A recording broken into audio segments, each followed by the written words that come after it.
Hello, my name is Lisa Shea, and I am here to read to you from Sworn Loyalty, a medieval romance. Chapter 1. England, 1197. It is not death that a man should fear, but he should fear never beginning to live. Marcus Aurelius. Mary paused for a long moment before the pockmarked door of the Mangy-Cur Tavern. Raucous shouts and harsh laughter made the dilapidated building shudder as if it were groaning in pain. She glanced around in the deepening twilight, her breath puffing crystalline in the biting air. There were no other travelers visible as the meager dirt road twisted into gloomy forest on either side. It was as if this one isolated clearing, with its scum-coated pond, shuttered tavern, and tumbled-down stables, was all that existed in the world. She took in a deep breath, let it out, then pushed open the door. A rough cheer of welcome rang in her ears, and it took all her willpower not to tug up on the low-cut bodice of her scarlet dress. She drew her worn tambourine from her hip with a gloved hand and waved it high overhead, sending a shimmer of sound into the crowd. The room was layered with dense, fragrant wood smoke. On all sides, burly, scarred men sprawled at tables cluttered with half-empty mugs. A stumpy, dark-haired man stood at the back of the tavern, his eyes sharp on her. "I knew you'd be back," he crowed with satisfaction. "Barkeep, a mead for our songbird." The path cleared for Mary. Her emotions roiled as she approached the stocky man. She was well aware that Caradoc's marked attentions afforded her protection from the rest of the gang. At the same time, the Wolf's Head was dangerous. He had well earned his outlaw status. His keen knife had found its way into countless backs throughout the county. His fiery temper could turn on the point of a pin. If she were to survive the next few weeks and accomplish her mission, she would have to walk a delicate line. The grimy stool at his side was vacated by one of his many bull-sized henchmen. She took it with a wave of her tambourine, then nodded gratefully to the flame-haired bartender who handed over a mug. Caradoc thunked his substantial weight back down on his own stool, then glared at the two other men at the table. "I told you she'd return, so pay up. Even though you're my brothers, you'll hand over what you owe." Espen and Arbert were cut from the same cloth as their older brother, stocky, dark-haired, sporting heavy brows over brutish faces.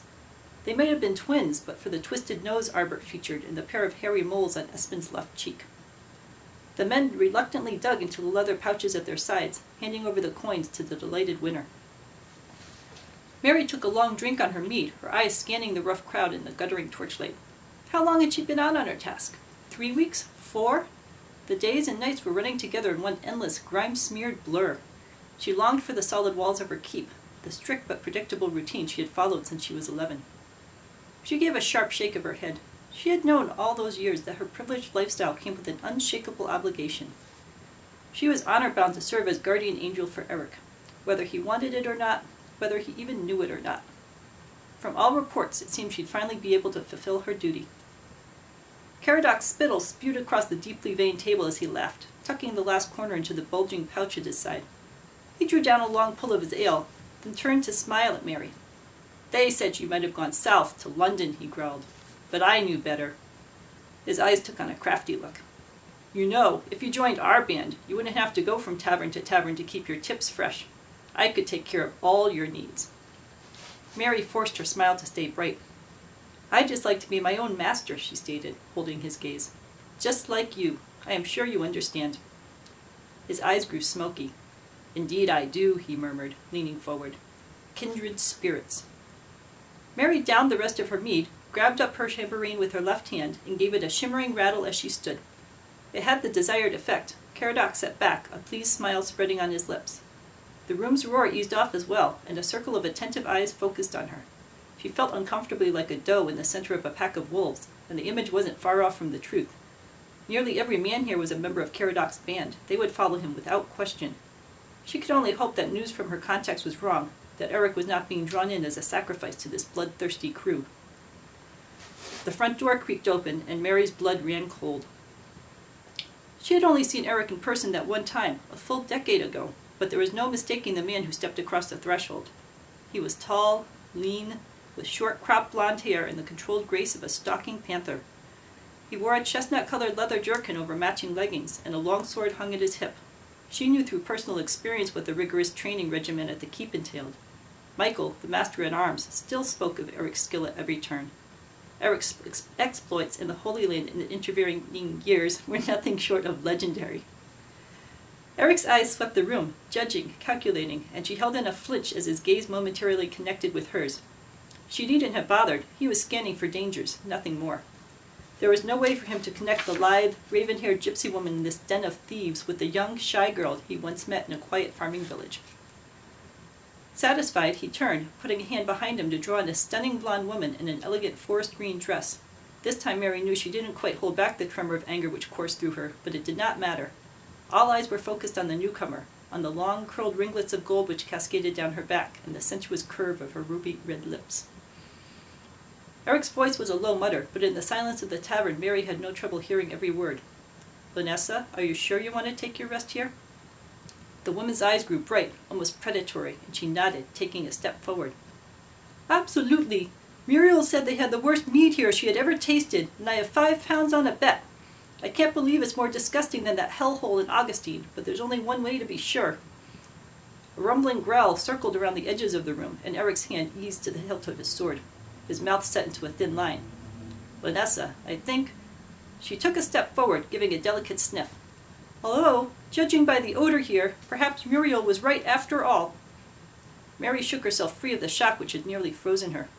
After so long, after the years of training and the weeks of waiting, it was still hard for her to accept just how mercenary Lanessa was, how ruthlessly she was willing to discard Eric now that he no longer served her purposes. Lanessa had even neatly arranged it so Caradoc and his men would be drawn into the chaos, and they themselves would be brought down. Mary did not mind the latter one bit, but she absolutely had to prevent the former. There was a movement at her side, and she glanced over. Caradoc rose menacingly to his feet, by all looks a dominant bull preparing to stomp an intruder into a bloody pulp. She knew she only had seconds in which to act. Mary took a dancing step in front of Caradoc, whirling her tambourine up with a glint of shimmering gold, drawing all eyes to her. Lanessa blinked in astonishment, her mouth hanging open. Mary's smile grew into an authentic grin. Lanessa hadn't planned for this in her intricate schemes and machinations. Mary pitched her voice to be condescending but patient. "Oh, Lanessa, my dear, is this really the limit of your planning skills? I had hoped for something a little more elegant." It was another moment before Lanessa was able to close her mouth and pull herself up into an affronted huff. "What in the world are you talking about?" Mary gave a wave in the air with her tambourine hand, releasing a delicate trill of sound. "I was just telling Caradoc just the other day that I'd seen Sarah Fenwick's men in the area. Now here you are, and you just happen to be stirring up trouble." She draped Eric with a dismissive glance. His fingers were wrapped around his sword hilt, his eyes carefully sweeping the antagonized group of men. "Let me guess," she continued, "you draw Caradoc's fine band of men into attacking your pet, and when they heroically defend their home, you sick the Seraph and his team on them." Caradoc was at her side, his greasy hair nearly bristling with anger. His 2 brothers were close behind. "Maybe it's time we taught that damn sheriff a lesson," he growled, "starting with this whelp here." The mood in the room crackled with energy, and Mary clung desperately to her path. If she could not divert the thieves now, Eric would be slain. All she had worked for would be lost. Lost forever.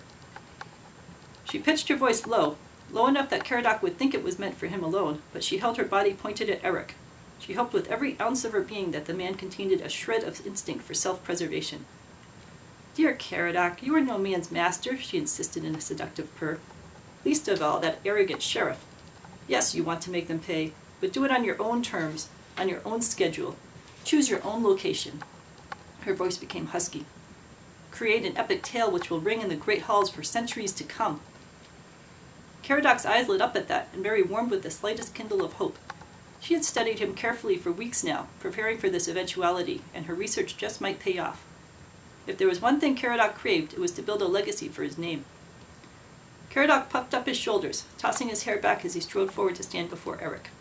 His head only came up to Eric's chin, but with his barreled chest and muscled hands, Mary held in a shiver. It would be an even enough contest just between those 2, never mind the 20 rabid men who'd ring them. Caradoc's voice was the soft growl of a wolf.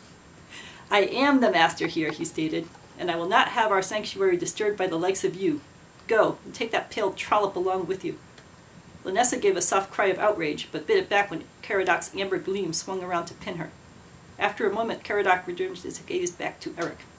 "Do not think this is the end," he warned, his voice deceptively quiet. "No matter where you hide, no matter who you hide behind, we are everywhere. We will find you, and we will have our fun, on our own terms, in a place of our own choosing. Mary had no doubt that any other man would have been running for the door, pleading for his life, scampering from the palpable threat which pulsed in the smoky air. But Eric took his time, his eyes making a slow circuit of the men in the room, drawing around to... His gaze settled on hers, and Mary gasped as if there was an electric shock had coursed through her. For so long there had only been that one painting over the keep's fireplace, the eyes dead and stagnant. But this Eric was vibrantly alive, full of passionate energy, and the corners of his eyes creased with dawning understanding. She was not sure what he thought he knew, but she prayed to God that he would turn and leave before all hell broke loose. He nodded, and then he was taking Lynessa by the arm, stepping back toward the door and ushering her through.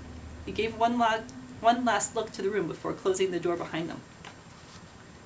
Mary leapt into the center of the room, shimmering her tambourine in triumph, raising her voice high. "Caradoc!" she cried out, hoping with all her heart to distract the men, to give Eric the cover he needed to safely get away. "Caradoc!" The cries were taken up on all sides, tankards of ale were raised in toasts, and at long last Mary's breath came in full, even draws. Caradoc's eyes glazed in fury. "When I find him, I will kill him myself," he vowed. "I will break every bone in his body." "I know you will," encouraged Mary, taking the mug of mead that the barkeep pressed into her hand. "But make sure he is brought to you unharmed. You want to savor every moment of his punishment for yourself." Flames of delight blossomed in Caradoc's eyes, and he climbed onto a nearby table.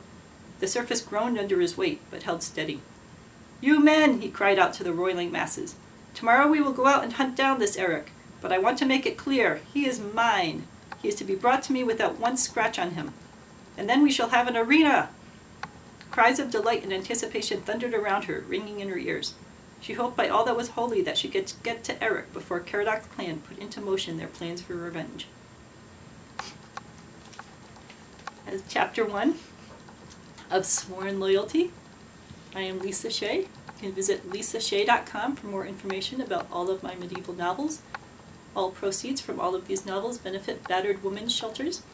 Thank you very much, and I hope you have a lovely day.